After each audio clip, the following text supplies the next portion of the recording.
আপনি মুসলিম হলে এই ভিডিওটি আপনি এড়িয়ে যাবেন না, অন্তত একটি ইটের টাকা দিন, নয়তো এই ভিডিওটি আপনি শেয়ার দিন। আমাদের কিশোরগঞ্জে একটা মসজিদ আছে, পাগলা মসজিদ, আপনারা সবাই অবগত আছেন। প্রত্যেক 6 মাস পর পর কোটি কোটি টাকা সেখানে ওঠে। আমরা সেখানে মানত করি, লক্ষ লক্ষ কোটি কোটি টাকা প্রতি 6 মাস পর পর 20, 25, 50 কোটি টাকা ওঠে। এই টাকাগুলো যে আমরা এখানে দেই, কি কাজে আসবে একটু বলেন তো? বাবা, আমাদের মসজিদে একটা ইটের টাকা দান করেন, আপনার ভিডিওটা শেয়ার করেন। আল্লাহু আকবার, আল্লাহু আকবার, আল্লাহু আকবার, আল্লাহু আকবার। আশহাদু আল্লা ইলাহা ইল্লাল্লাহ, আশহাদু আল্লা ইলাহা ইল্লাল্লাহ।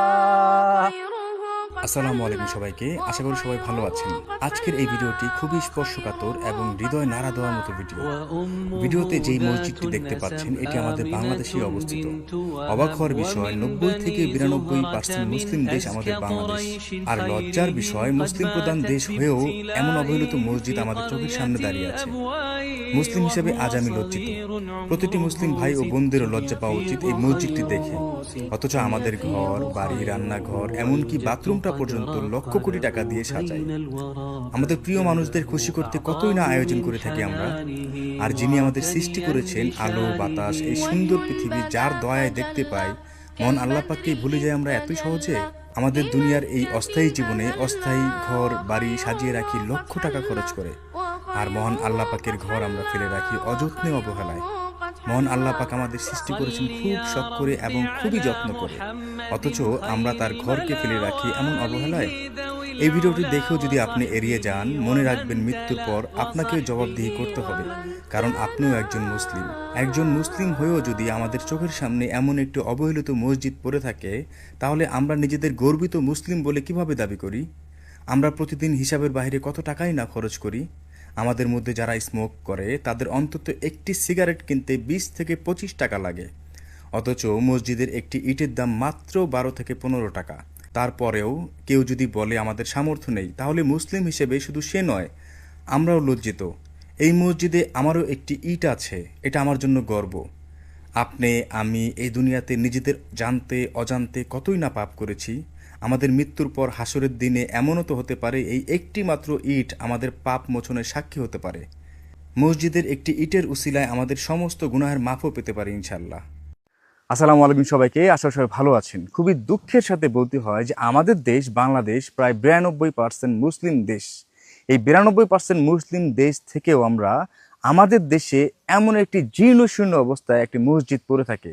মানে আমার দুই চোখের সামনে দাঁড়িয়ে আছে এই মসজিদের সামনে, আমি নিজেকে নিজে মুসলিম বলে পরিচয় দিতে আমি লজ্জা পাচ্ছি। জানি না আপনাদের কাছে কেমন লাগছে। আপনি আপনারা মন থেকে একটু ভেবে দেখেন তো, আমাদের দেশটি মুসলিম প্রধান দেশ, প্রায় 92% মুসলিম প্রধান দেশ আমাদের বাংলাদেশ। আর সেই দেশে যদি একটা মসজিদের অবস্থা এরকম করুণ হয়, তাহলে আসলে আমরা মুসলিম হিসেবে পরিচয় দিতে লজ্জা পাই অন্যান্য দেশের তুলনায়। অন্যান্য দেশের কাছে আমরা যে মুসলিম, আমরা যে মুসলমান, সেটা মনে হয় লজ্জা পাওয়ারই উচিত আমাদের। কারণ একটাবার মসজিদটা দেখেন আপনারা, যে এইটা কোনো মসজিদ দেখেন তো একটাবার, কবির দেখা সুন্দর মতো। মানে আজকে যে আমি কথাগুলো বলতেছি, আমার হৃদয় ভেঙে যাচ্ছে। জানি না আপনাদের কেমন লাগছে। আজকে যে আমি কথাগুলো বলতেছি আপনাদের কাছে, আমার হৃদয়টা মনে হয় যে একটা ভেঙে চুরে যাচ্ছে। এই মসজিদটা যেরকম ভাঙাচোরা, আমার হৃদয়টা মনে হয় এর থেকেও বেশি ভাঙাচোরা অবস্থায় মসজিদটা দেখার পর। মানে আমি আবারও বলতেছি যে মুসলিম হিসেবে আমি নিজেকে নিজে পরিচয় দিতে খুবই লজ্জা পাচ্ছি। একটাবার দেখেন, এটা কি মেনে নেওয়া যায়? একটা মসজিদ যেখানে আমরা ইবাদত করি দলবদ্ধভাবে, সারিগতভাবে, আর সেই মসজিদ এই অবস্থা পড়ে থাকবে, বেহাল অবস্থা পড়ে থাকবে। আল্লাহ মাফ করুক আমাদের। লজ্জা পাই এই কারণেই যে আল্লাহর ঘরের অবস্থাটা একটাবার চিন্তা করেন, যে আমরা আমাদের দুনিয়াদারি যে বসত বাড়ি আমরা নিয়ে যেতে পারবো না কবরে। শুধু কাফনের কাপড়টা ছাড়া আমরা কিচ্ছু নিতে পারবো না কবরে। অথচ আমাদের দিন দুনিয়াদারি যে আমাদের ঘর, সেই ঘর আমরা কতটা না সাজসজ্জায় করে পরিণত করে রাখি আমরা। হ্যাঁ, আমাদের ঘর কত সুন্দর আমরা সাজসজ্জা করে রাখি না, পরিষ্কার, স্বাভাবিক। কোন টাইলসটা আমরা ব্যবহার করবো আমাদের ঘরে, কতই না পরিকল্পনা থাকে আমাদের। বাট আল্লাহর ঘর আমরা এভাবে ফেলে রাখছি অবহেলা, অযত্নে। এটা আসলে খারাপ লাগার বিষয়। খারাপ লাগার মানে, আপনারা বিশ্বাস করবেন নাকি জানি না, আমার হাতের লোমগুলো একটাবার দেখেন, যে একদম হাতের লোমগুলো দাঁড়িয়ে গেছে। আমি যে কথাগুলো বলতেছি, আমার হৃদয়টা ভেঙে যাচ্ছে। আমি যখন খোঁজ পাই এই জায়গাটা হলো জামালপুর, যখন আমি খোঁজ পাই এইখান থেকে এই অত্র এরিয়ার মধ্যে 2 থেকে 3 কিলোমিটারের মধ্যে কোনো মসজিদ নাই।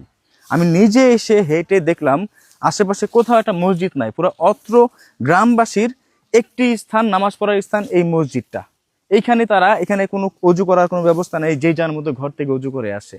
তারা যে দলবদ্ধভাবে বা তারা যে নিজেরা একটা মসজিদ দাঁড় করাবে সেই সামর্থ্য তাদের নেই। আমি যতটুকু তাদের সাথে কথা বলে দেখলাম তাদের বাড়ি ঘর, মানে শুধু একটা জিনিস আমি বুঝলাম যে তারা কতটা নামাজি, কতটা আল্লাহ ভীরু, আল্লাহর প্রতি পাগল হলে, নামাজের প্রতি, আল্লাহর সেজদায় পড়ে যাওয়ার জন্য পাগল হলে কোনো রকম মাটি দিয়ে, দেখেন একটাবার, কোনো রকম মাটি দিয়ে এই মসজিদটা তারা বানাইছে। তারা চায় যে এই মসজিদে আমরা নামাজ পড়বো, আমাদের একটা মসজিদ দরকার। মানে গ্রামবাসীর কতটা ইচ্ছা শক্তি থাকলে কোনো রকম ভিটে মাটি ফেলে তারা একসাথে নামাজ পড়তে চায়, অথচ তাদের কিন্তু একটা মসজিদ বানানোর বা তৈরি করার কোনো সামর্থ্য নাই। আপনারা দেখেন একটু, আমি নিজের চোখে, আপনারা যদি এটা পুরোপুরি নিজ চোখে সামনে থেকে দেখতেন, আমার মনে হয় আপনাদের হৃদয় ফেটে আপনাদের চোখ দিয়ে অশ্রু ঝরতো। আপনারা যদি নিজ চোখে এটা দেখতেন, আপনারা কান্না না করে এখানে থাকতে পারতেন না, আপনাদের অটোমেটিক চোখ দিয়ে পানি পড়তো। এই কারণেই যে আমাদের ঘর আমরা কতটা সুন্দরভাবে সাজিয়ে রাখি। এমনকি বলতে খারাপ শোনা যায়, আল্লাহ পাক আমাকে মাফ করুক, আমাদের ঘরে যে রান্নাঘর আর বাথরুম, সেই রান্নাঘর বাথরুমটাও আমরা বিভিন্ন ব্র্যান্ডের টাইলস দিয়ে আমরা সাজাই, এত সুন্দরভাবে সাজাই যেটা আমাদের কাজে আসবে না, অথচ আল্লাহ পাকের ঘর, সেই মসজিদ এই অবস্থা পড়ে থাকে। আমাদের আসলে লজ্জা পাওয়া দরকার। আমরা আমাদের রান্নাঘর, আমাদের বাথরুম, আমাদের কলপার, গোসলখানা, আমাদের যে ফ্লোর, এগুলো বিভিন্ন ব্র্যান্ডের টাইলস দিয়ে সাজাই, অথচ একটা মসজিদ দেখেন, এটা কি মেনে নিতে পারেন আপনি? হোক এটা আপনার গ্রাম না, এটা আপনার এলাকা না, যে আপনার কিছু আসে যায় না, বাট এটা একটা মসজিদ, এটা আমাদের অন্তরের একটা মানে শীতলতম স্থান, স্পর্শকাতর স্থান, যেখানে বসে আমরা আল্লাহকে ডাকি, যেখানে আমরা আল্লাহকে খুঁজে পাই।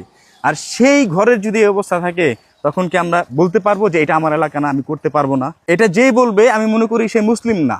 মসজিদ হলো আল্লাহর ঘর, এই আল্লাহর ঘর আমাদের সবার অন্তরে থাকবে, আমি এটা বিশ্বাস করি।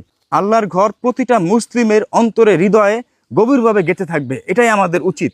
আর সেই জায়গায় মসজিদটা একবার দেখেন। আমি আজকে মানে এতটা মন খারাপ আমার যে একটা মসজিদ এভাবে পড়ে থাকে, তা আমাদের বাংলাদেশের মতো জায়গায় যেখানে 92% মুসলিম আমরা বসবাস করি, আর সেই জায়গায় একটা মসজিদ মানে এরকম বেহাল দশায় পড়ে থাকবে, এটা আসলে লজ্জার বিষয়। আল্লাহ মাফ করুক, আমাদের সবাইকে বুঝদান করুক। আমি অল্প সময় এখানে জাস্ট মসজিদটা ঘুরে ঘুরে দেখলাম, তাতে আমি গরমে ক্লান্ত হয়ে গেছি। আর এখানে দেখেন কোনো ফ্যান নেই, প্রত্যেকটা মুসল্লি ফ্যান ছাড়া, এখানে অজু করার কোনো ব্যবস্থা নেই, মানে এক কথায় মসজিদই নাই এখানে। কোনো রকম ছালা দিয়ে যে যার ঘরে যা ছিল সেগুলোই জোগাড় করে ম্যানেজ করে ওনারা একটা মসজিদের আকৃতিতে দাঁড় করায় সেটা। তবুও আমরা চাই যে একটা দলবদ্ধভাবে, সারিগতভাবে আমরা জামাতে নামাজ পড়বো। তাদের ইচ্ছা শক্তি কতটা দেখেন, বাট আমরা আমাদের জায়গা থেকে ব্যর্থ। আমি মনে করি তাদের সামর্থ্য নাই, তারা একটা মসজিদ বানাতে পারেনি, বাট তারাই সাকসেস। আমরাই আমাদের জায়গা থেকে ব্যর্থ, যে আমাদের তো আল্লাহ পাক সামর্থ্য দিছে। আমাদের সমাজে বহু মানুষ আছে যাদের দেখবেন নিজে 100টা মসজিদ বানিয়ে দিলেও তার সম্পদ কমবে না, তার এতটাই পাহাড় পরিমাণ সম্পদ। 100টা মসজিদ যদি তিনি নিজে বানিয়ে দেয় একা, তাও তার সম্পদ কমবে না। আর অথচ এই মসজিদটার দিকে তাকিয়ে দেখেন। এই কথাটা এই কারণে বললাম যে আমরা আমাদের জায়গা থেকে আমরা ব্যর্থ, বাট এই গ্রামবাসী সাকসেসফুল, তারাই সফল আমি মনে করি। আর না হলে দেখেন, যেই যার ঘর থেকে কোনো রকম ছালা, কেউ এখানে টিন দিছে, কেউ এই বেড়া বানায় দিছে, কেউ ছালা দিছে, এখানে কেউ বাঁশ দিছে, এইগুলা দিয়ে একটা মসজিদ তারা তৈরি করে ফেলছে, যে তবু আমরা চাই একসাথে নামাজ পড়বো। আর অবাক করা বিষয়, এই অর্থ এলাকার মধ্যে মানে 2 থেকে 3 কিলোমিটার মধ্যে একটা কোনো মসজিদ নাই। আর এই মসজিদের জন্য যিনি জায়গা দান করছে, একটু ডাকো তো, ওনার সাথে একটু কথা বলবো আমি। উনি যখন দেখছে মসজিদের জন্য যিনি জায়গা দান করছে, উনি যখন দেখছে যে অত্র এলাকায় কোনো মসজিদ নাই, উনি মসজিদের জন্য বিশাল এই পুরো এলাকাটাই, মানে এই যতটুকু এরিয়া দেখছেন আপনার মসজিদের আশেপাশে, এটা উনি দান করে দিচ্ছেন মসজিদের নামে।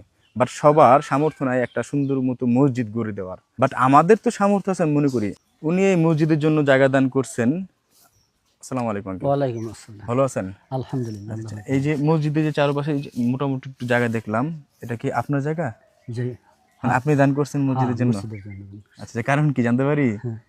কারণ আমরা সবাই মিলে এনেকে নামাজের আর কোনো নাই, ব্যবস্থা নাই, এই কারণে আমরা সবাই মিলে এনেকে নামাজ পড়তেছি, 5 ওয়াক্ত নামাজ পড়তেছি মসজিদে। আচ্ছা আচ্ছা, কিন্তু মসজিদের এই অবস্থা কেন তাহলে?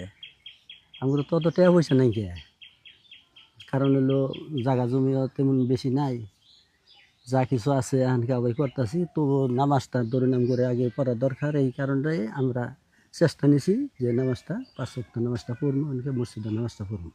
একটা ব্যাপার চিন্তা করেন, এইখান থেকে 2 কিলোমিটারের মধ্যে কোনো মসজিদ নাই। এইখান থেকে পিছন মসজিদের যে সামনের সাইড, এদিক দিয়েও 1 কিলোমিটারের মধ্যে কোনো মসজিদ নাই। তো আপনারা সবাই মিলে একটা মসজিদ ভালোভাবে করতে পারলেন না? নামগুলো তো ধরেন অর্থ নাই তেমন। মানে আমি যতটুকু আমি দেখলাম হেঁটে গ্রামের মধ্যে সবাই কোনো রকম খেটে খাওয়া মানুষ। অর্থ এমন নাই যে আমরা এই মসজিদরা করবো। হ্যাঁ বাবা, আপনারা দয়া করে যদি কাল মসজিদরা কইরা দেন, এখন আমরা আল্লাহর রাস্তে নামাজটা পড়ি, এখন আল্লাহ যদি দয়া করে কবুল করে। আল্লাহ, মানে উনি উনি আসলে কোনো সম্পদশালী লোক না। আমি ওনার সাথে পার্সোনালি কথা বলছি অনেকক্ষণ।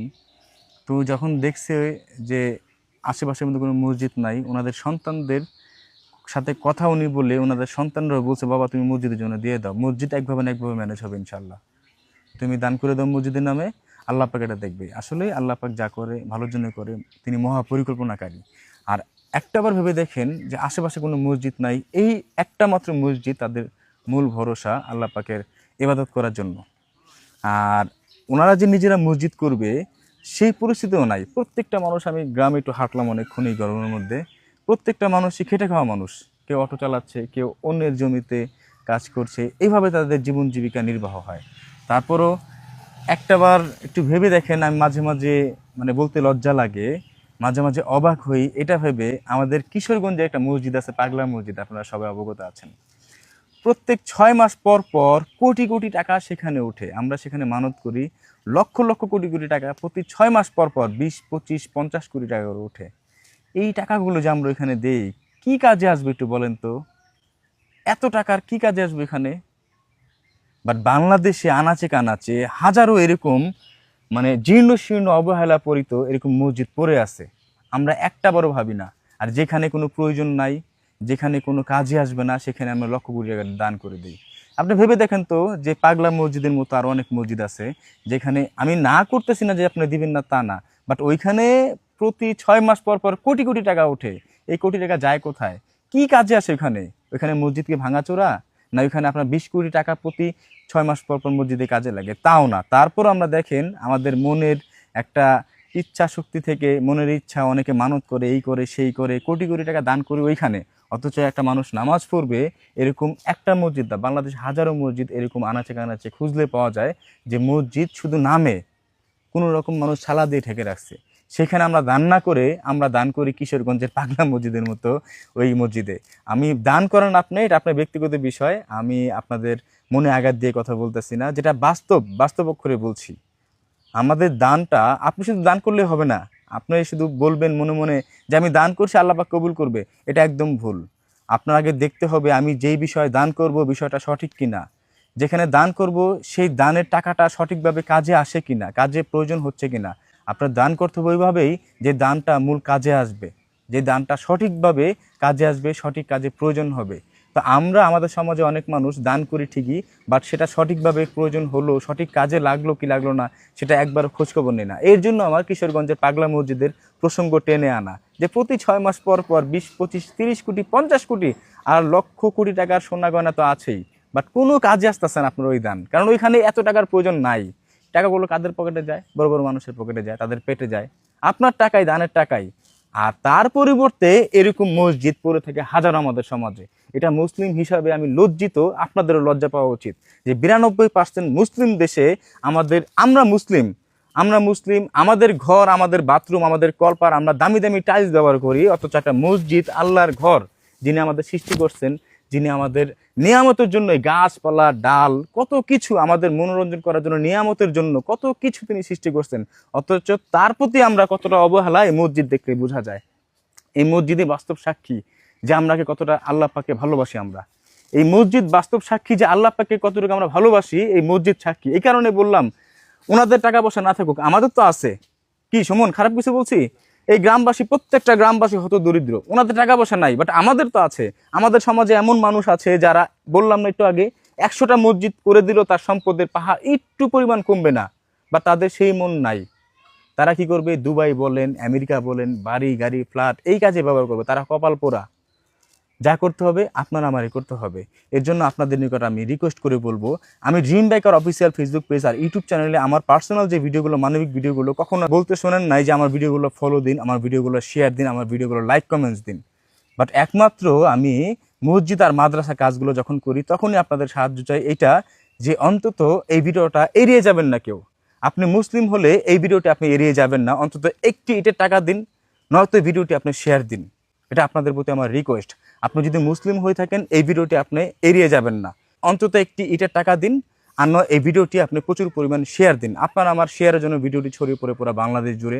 এমনও অনেক মানুষ আছে যারা জানে না, তাদের চোখে পড়লে তার দ্বারা এই মসজিদটি পুরোপুরি কমপ্লিট হতে পারে ইনশাআল্লাহ।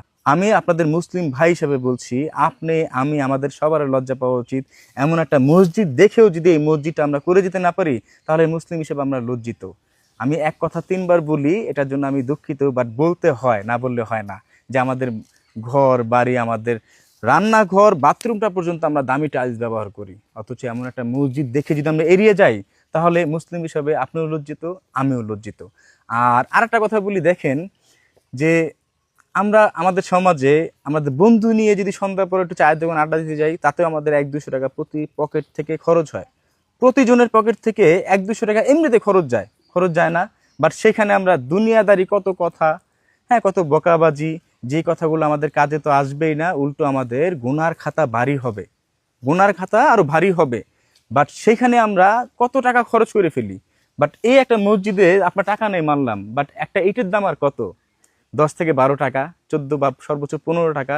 আপনার কি এই সামর্থ্যটা নাই যে একটা ইটের পরিমাণ আমি টাকা দিয়ে দিই? একজন মানুষ করে যদি একটা ইট দেয়, 1000 মানুষ যদি ইট দেয়, দেখেন 1000 ইট অটোমেটিক হয়ে গেল। 1000 মানুষের একটা করে যদি ইট দেয়, 1000 ইট অটোমেটিক হয়ে গেল। তা আমাদের সুযোগ থাকতেও আমরা যদি এটা না করি, তাহলে যে আপনিও লজ্জিত, আমিও লজ্জিত, যেমন একটা জীর্ণ শীর্ণ অবহেলিত মসজিদ দেখেও যদি এড়িয়ে যাই। এর জন্য আপনাদের বলবো যে আপনি আমি দুনিয়াদারি যে টাকা নষ্ট করতেছি কোনো কাজে আসবে না, আমাদের কাজে আসবে এরকম একটা মসজিদে যদি একটা ইট থাকে আমার, সেটাই আখিরাতে আমার সেই ইটটা বিশাল একটা পাথরের মতো হয়ে আমাদের গুনার যে খাতা সেটা হালকা করে আমাদের সওয়াবের খাতায় ভারী হয়ে যাবে ইনশাআল্লাহ। ভালো থাকবেন সবাই। আজান হচ্ছে, আমি আর কথা বাড়াবো না। আপনাদের নিকট রিকোয়েস্ট, ভিডিওটি প্রচুর পরিমাণে শেয়ার করবেন। ভিডিওটি দেখে যেন এমন কোনো হৃদয়বান ব্যক্তি যারা ধর্মভীরু, আল্লাহকে ভয় পায়, সবাই মিলে যেন একটা সুন্দর করে মসজিদ আমরা দেখতে পাই ইনশাআল্লাহ। আমি ড্রিম বাইকের কথা দিলাম, আপনাদের পাশে নিয়ে আমি যতবার দাঁড়িয়েছি আপনাদেরকে নিয়ে, প্রতিটা কাজে আল্লাহ পাক আমাকে সফলতা দান করছে। আমরা এই মসজিদটা এখন দেখতেছি এরকম, ঠিক আমরা 10 থেকে 15 দিনের মধ্যে এই মসজিদটা নতুন রূপে দেখবো। আজান হচ্ছে, আমি আর কথা বাড়াবো না। ভালো থাকবেন সবাই। আসসালামু আলাইকুম সবাইকে। আজান শেষ, এখানে সবাই নামাজের জন্য প্রস্তুত চলে আসছে। বাবা আমাদের মসজিদে একটা ইটের টাকা দান করেন, আপনার ভিডিওটা শেয়ার করেন। এই মসজিদটা নোয়া করতে হয় না, বৃষ্টির কারণ খুব কষ্ট হয়।